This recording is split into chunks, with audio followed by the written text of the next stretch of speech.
What if your children vanished and no one believed your story from the beginning?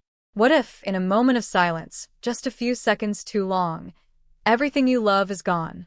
No sounds, no screams, just silence. In the early hours of May 2nd, 2025, something unthinkable happened on a quiet stretch of forest in Nova Scotia. Two small children, 6-year-old Lily Sullivan and her little brother Jack, just 4, disappeared without a trace. No one saw them leave. No one heard them cry. One moment they were there, the next they were simply gone. And the timeline? It doesn't make sense. It never did. Before we go further, pause for a second. Imagine you were their parent. Imagine waking up and your babies are missing. Now ask yourself, would anyone believe your story? Would you believe theirs? If you think this case needs answers, stop scrolling and subscribe now. 98% of viewers won't. Don't be one of them. Now, let's go back to that morning. The sun hadn't risen far above the dense tree line on Gearlock Road, a remote rural stretch tucked between rusted fences and tall pines, the kind of place where life moved slow and quiet. This wasn't the kind of place you'd expect to make headlines. It wasn't the kind of place where things went missing. But by midday, the stillness had turned suffocating. Inside a small, off-grid mobile home with peeling siding and a broken porch step lived the Sullivan Brooks family.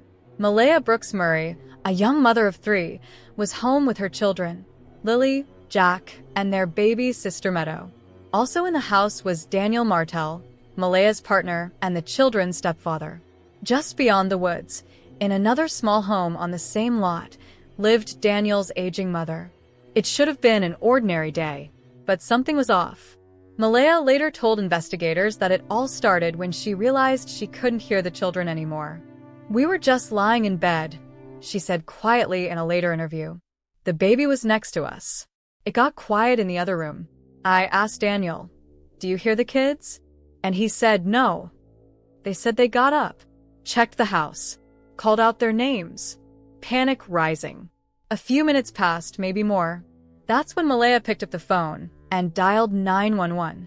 She didn't hesitate, didn't search longer. "I just had the instinct," she said. "I had to call."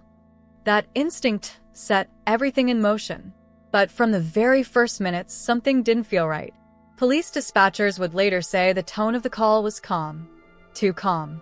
Like a report, not a cry for help. But worse than the tone was the time. The couple first told officers they last saw Lily and Jack around 8 a.m. But by the end of the day, that changed to 10 a.m. A 2-hour gap. A chasm, really. In a disappearance like this, 2 hours could be everything. And the children? No one had seen them since Thursday. Not the neighbors. Not even their own grandmother, who lived on the property. She claimed something that shattered the story entirely. She hadn't seen them that morning. She last saw them the night before. If that's true, then whatever happened to Lily and Jack may not have happened that morning at all. And if that's the case, the entire story collapses. Why wasn't an Amber Alert issued immediately? Why were there no clear footprints in the mud outside the sliding door? Why was the mother told by police to stay near the house? Was that normal? Or had something already raised suspicion? These weren't just inconsistencies. They were red flags waving in a storm no one was prepared to weather. But we're getting ahead of ourselves. Let's rewind one more time to what was supposed to be an ordinary week. April 29th, 2025. The last confirmed day that Lily and Jack were seen at school. Their teachers described them as affectionate, polite, always smiling. They were kids you remembered, not for being loud, but for being kind. They rarely missed class. Then the next day, May 1st, they stayed home. Their mother told the school Lily had a cough. A detail that might seem small but now feels impossibly large. Because that excuse, that cough, may have been the start of something no one could unravel. That Friday morning, May 2nd, the story gets foggy. Their mother and stepfather say they were all in bed with the baby. That Lily and Jack were up early, playing nearby. That they must have gone out the sliding door without anyone noticing. No one heard it open. No one saw them leave. And then nothing. By 9 a.m., the couple made the call to police. The initial search began quickly, but confusion crept in faster. Why was the timeline already shifting? Why did police instruct the mother to stay near the house so early on? And the biggest question of all, how could 2 children just vanish? We need to sit with this. Really sit with it. 2 children. A sliding glass door. A narrow window of time. And no one, not their parents, not their neighbors, not police, could say for sure when they were last seen. As authorities began piecing together the puzzle, it felt like someone had already moved the edges. What should have been a straightforward chain of events started to crumble into something darker, something orchestrated. And as the day turned to night, and the forest swallowed the light, no one knew where Lily and Jack were. Only this, they were gone. Before we move forward, ask yourself, seriously, if 2 kids vanished from your home, would you know exactly when they left? Would you remember what they were wearing? Would your story match your partner's? Because in this case, none of that happened. And if you've made it this far, if your heart is aching already, subscribe now. Don't be part of the 98% who scroll past and forget. These stories matter. Lily and Jack matter.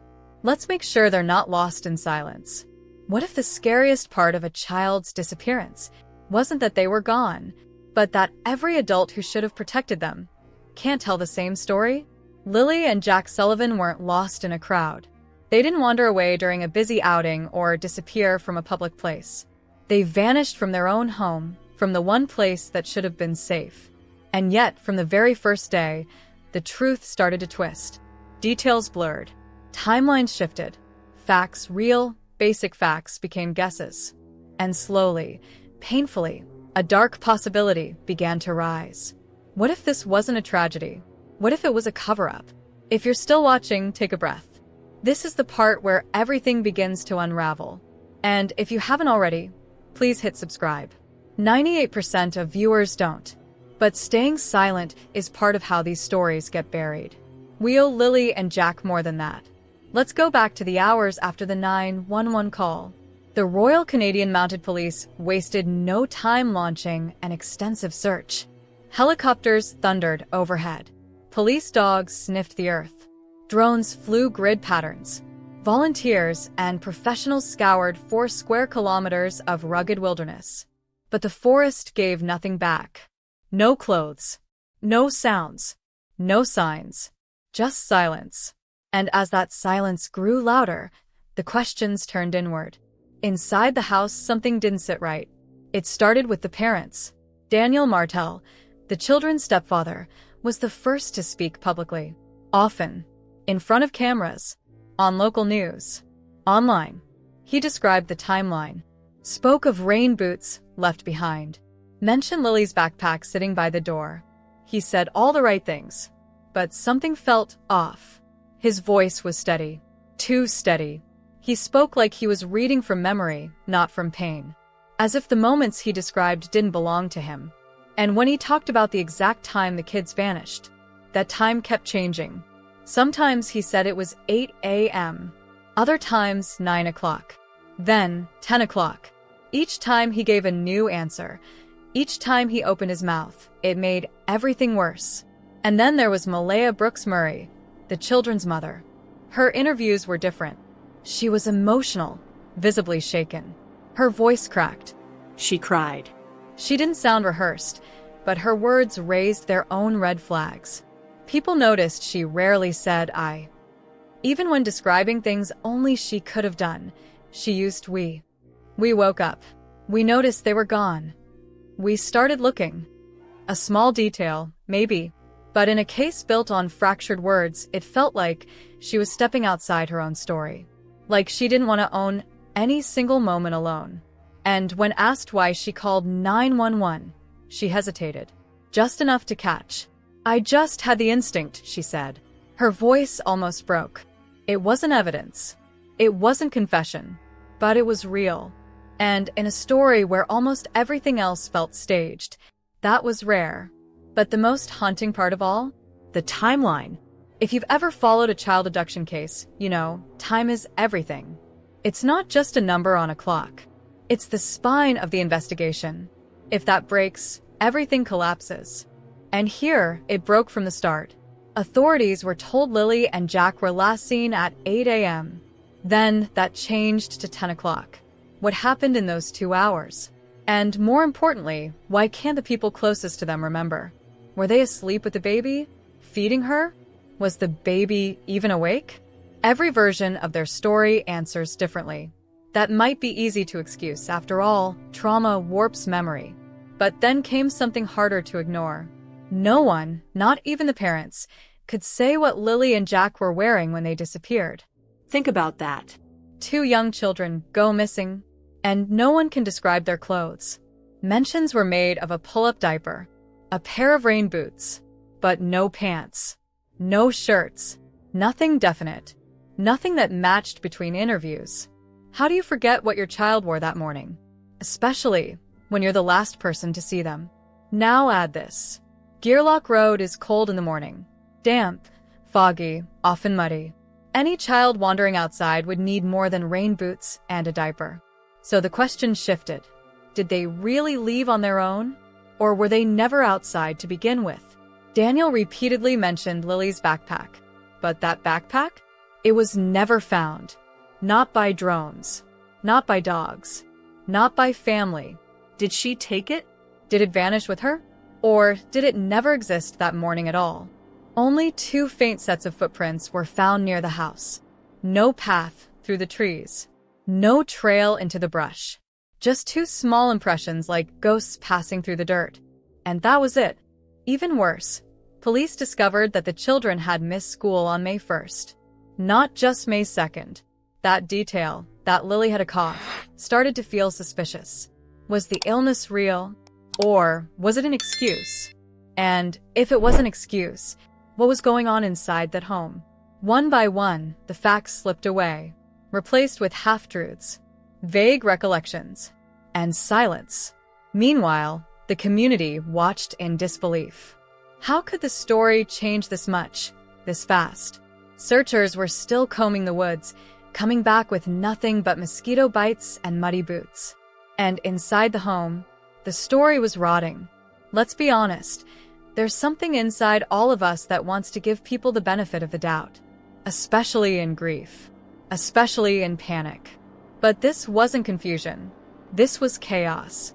And in chaos, someone is almost always hiding something. Before we continue, take a moment. Really think about what you've just heard. If 2 small children disappeared from your home, wouldn't you remember what they were wearing? Wouldn't your story stay the same, no matter how many times you told it? If your answer is yes, then speak up for Lily and Jack. Like this video, share it, And subscribe now. because the more we speak their names, the harder it becomes for anyone to forget what happened. And we haven't even gotten to what happened after the police scaled back the search. Because when that happened, the public didn't just lose hope. They got angry. And that's when the internet's biggest question stopped being, where are they? And became who's lying and why. They searched the woods. They searched the fields. They searched the creeks, the ravines, the quiet, shadowed spaces between trees that never let in the light. And still, they found nothing. No sign of Lily. No sign of Jack. Not even a piece of clothing, a crayon, a tear in the brush. Nothing. It was as if the forest had swallowed them whole. But what if the answers were never in the forest to begin with? What if all that noise, the helicopters, the drones, the barking dogs, was just a distraction from where this story really began? And where it might end? If this story has you unsettled already, you're not alone. We've read every comment. We know most people don't subscribe, but these stories deserve more than silence. Be the 2% who don't look away. Subscribe now, before we lose another child to silence. Let's go back to the morning of May 2nd, 2025. Within hours of Malaya Brooks Murray's 911 call, the Royal Canadian Mounted Police began a massive ground operation across the woods of Gearlock Road. They mobilized everything. Drones flew in precise, overlapping patterns. Helicopters hovered low, combing the treetops. Search and rescue teams, many of them volunteers, trudged through 4 square kilometers of brutal, tangled terrain. These weren't gentle woods. Thick underbrush snagged on clothes. Mud sucked at boots. Bugs swarmed. Branches clawed. And everywhere, silence. The kind of silence that doesn't feel empty, the kind that feels like it's hiding something. More than 160 trained searchers walked those woods in shifts, day after day, hour after exhausting hour. They searched ravines, back roads, abandoned sheds, dry wells. They searched until they couldn't stand. And still there was nothing. No scent trail, no dropped toy, no clue that two small children had ever been there at all. And that is exactly when people started to wonder, were they ever there? Because inside the home, things were getting worse. Investigators were facing inconsistencies they couldn't ignore. For example, the grandmother who lived just steps away insisted she hadn't seen Lily or Jack at all that Friday morning. She believed the last time she saw them was Thursday night. Just think about that. If the children were already missing by Friday morning, then what happened overnight? Why did the parents say they were playing just minutes before they vanished? And why did none of their stories match? Police weren't the only ones asking these questions. The public had been watching, listening, and they were starting to speak. News outlets picked up the story quickly, spreading it across Canada. Photos of Lily and Jack appeared on every screen, every social media feed. People lit candles, taped missing posters to store windows, shared search maps, offered prayers. But then, 5 days later, something shifted. On May 7th, 2025, RCMP officers stepped in front of the cameras with an announcement no one was ready to hear. They were scaling back the search. There had been no sightings, no physical evidence, no direction. The official effort would now move to targeted follow-up, a phrase that sounded sterile, clinical, and, to many, like surrender. The public didn't take it well. Comments flooded social media, thousands of them. Anger, heartbreak, and rage. How can they give up already? They barely started looking. This smells like a cover-up. And underneath it all, a chilling new theory was beginning to take shape. This wasn't a search anymore. It was a crime scene. You could feel the shift in the air. And you could see it in the people who once asked, "Where are the children?" Now they were asking, "Who's lying?" Let's talk about that. Because if the authorities weren't saying it out loud, the internet absolutely was. Thousands of amateur investigators, from Reddit, YouTube, Facebook groups, began dissecting every available clip, every interview, every statement from Malaya and Daniel. And one person quickly became the focus. Daniel Martel, the stepfather. He'd been the most visible since the children vanished. He'd done more interviews than Malaya, recounted more timelines, gave more updates. But something felt off. He never cried. He never wavered. And when he did get emotional, it was always at the strangest moments. People noticed. In fact, the more he spoke, the more it felt like he was trying to control the story rather than grieve through it. He talked about backpacks, weather patterns. His tone remained calm, even when describing the moment the children vanished. Commenters called him rehearsed. Others said he sounded like a spokesperson, not a stepdad. And then, Malaya disappeared. Not literally, but from the public eye. After her early interviews, she stopped speaking to the press entirely. No updates. No videos. No emotional pleas. Rumors swirled online that she'd left the area completely. Some said she moved to an indigenous reservation. Others whispered about protection orders, hidden addresses, secrets. There was more. News leaked that tension had erupted between Malaya's family and Daniel's mother, the grandmother who lived on the same property. Some said they were blaming each other. Others said it went deeper. Police wouldn't confirm anything, but the online theories exploded. Then came another voice, a woman claiming to be Lily and Jack's biological aunt. She said their father had been out of the picture for years, in and out of jail, that Malaya had always tried to protect her children. But the internet didn't buy it. Instead of calming things down, her words made the speculation worse. Because if Malaya was trying to protect her kids, from whom? That's when the RCMP made their most telling move. On the second day of the investigation, before most of this even reached the news, the case was quietly transferred to the Major Crimes Unit. That single act meant one thing. They weren't just looking for two lost children anymore. They were investigating a possible crime.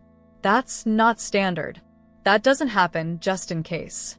That happens when police suspect foul play. And suddenly, this story was no longer just about a disappearance. It was about deception. Are you still watching? If so, take a breath. Because this case is far from over. If you believe someone is still hiding something, like this video so more people see this. Subscribe now if you haven't. These children don't have a voice anymore. But we do. And we refuse to let them be forgotten. And what's coming next will break your heart. Because Lily and Jack's story isn't just about two missing children. It's about a pattern. One that's happened before. One that keeps happening. And now Lily and Jack's names have joined that growing list, etched not in resolution, but in absence. By the end of that week, the headlines had started to fade. The drones were grounded, the search dogs kenneled, and the army of volunteers, mud-covered, exhausted, were quietly sent home. But the questions? They never left. Because something about Lily and Jack's story doesn't sit right. Not just because the timeline doesn't add up. Not just because the parents couldn't agree on basic facts. But because we've seen this before. The haunting part isn't just that Lily and Jack vanished. It's that their disappearance fits a pattern. A pattern no one wants to talk about. And it starts in places just like this. Quiet, rural, forgotten. If you've made it this far, please pause. Look at their faces again. Lily, 6 years old. Big smile. Big heart. Jack, just 4. Quiet, gentle, always watching. These aren't just names. These are children. And they're still missing. So, if this story moved you, now is the moment. Like, Share. Subscribe. leave a comment. Even if it's just one word. Justice. Because silence is part of the problem. Let's talk about the pattern. A name that comes up again and again when you speak to locals in Nova Scotia is Dylan Eller. He was just 3 years old when he vanished from Truro, just a few hours away from Gairloch Road. That case shares terrifying similarities. Dylan disappeared in seconds near a small brook. His boots were later found in the water. But Dylan's body? Never recovered. His last known location?